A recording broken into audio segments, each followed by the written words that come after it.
Para saudara dan saudari yang Tuhan cintai, selamat pagi dan selamat bertemu lagi dalam renungan harian dari Paroki Santo Petrus dan Paulus Argapura, edisi hari Sabtu, tanggal 19 November 2022, dalam masa biasa yang ke-33. Mengawali hari yang baru ini, kita hendak mendengar dan merenungkan sabda Tuhan.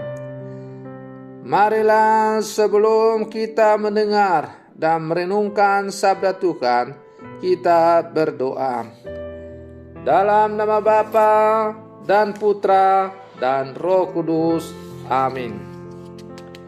Allah Bapa kami yang maha sempurna, manusia dan ciptaan lainnya Kau kehendaki disempurnakan oleh Roh-Mu yang telah Kau janjikan. Semoga kami terbuka menerima daya hidup kami. Bersabdalah ya Tuhan, kami siap untuk mendengarkan.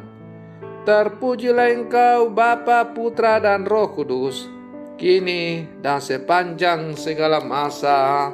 Amin.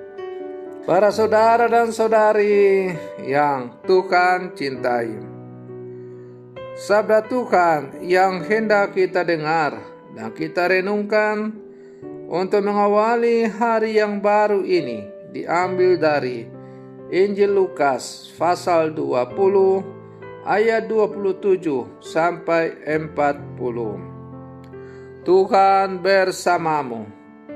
Inilah Injil suci menurut Lukas.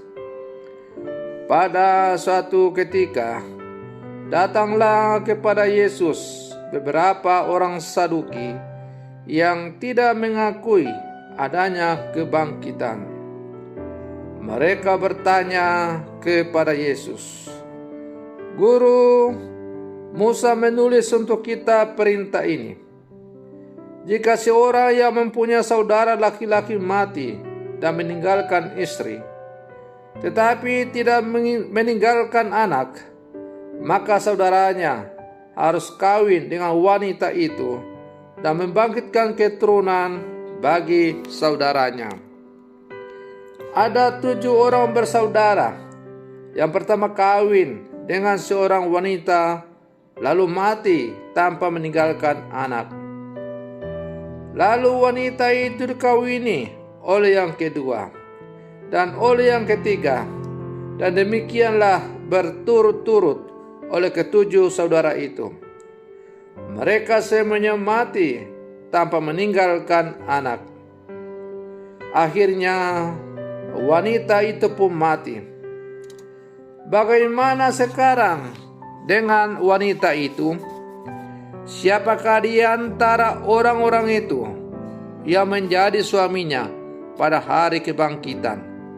Sebab ke-7-nya telah beristrikan dia." Berkatalah Yesus kepada mereka, "Orang dunia ini kawin dan dikawinkan, tetapi orang yang dianggap layak mendapat bagian dalam dunia yang lain itu dan dalam kebangkitan dari antara orang mati tidak kawin dan tidak dikawinkan. Sebab mereka tidak dapat mati lagi. Mereka sama dengan malaikat-malaikat dan menjadi anak-anak Allah, karena mereka telah dibangkitkan. Tetapi bangkitnya orang-orang mati, Musa telah memberitahukannya dalam nas tentang semak duri, di mana Tuhan disebut Allah Abraham, Allah Ishak, dan Allah Yakub. Ia bukanlah Allah orang mati, melainkan Allah orang hidup, karena di hadapan Dia semua orang hidup." Mendengar itu, beberapa ahli Taurat berkata, "Guru, jawabmu itu tepat sekali." Maka mereka tidak berani lagi menanyakan apa-apa kepada Yesus. Demikianlah sabda Tuhan. Para saudara dan saudari yang Tuhan cintai, melalui bacaan Injil yang baru saja kita dengar, yang diperdengarkan oleh gereja kepada umat pada hari ini, kita diajak untuk bermenung tentang kebangkitan dan hidup sesudah kematian. Orang-orang Saduki yang tidak percaya akan adanya kebangkitan, mereka datang bertanya kepada Yesus tentang kebangkitan orang mati. Pertanyaan mereka adalah, Musa telah memberitahukan dalam Nas tentang semak duri, di mana Tuhan disebut Allah Abraham, Allah Ishak, dan Allah Yakub.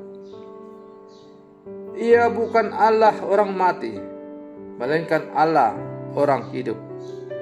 Sebab di hadapan Dia semua orang hidup. Pencerahan dari Yesus tentang kebangkitan ini mendapat dukungan dari beberapa ahli Taurat dengan ungkapan, "Guru, jawabmu itu tepat sekali."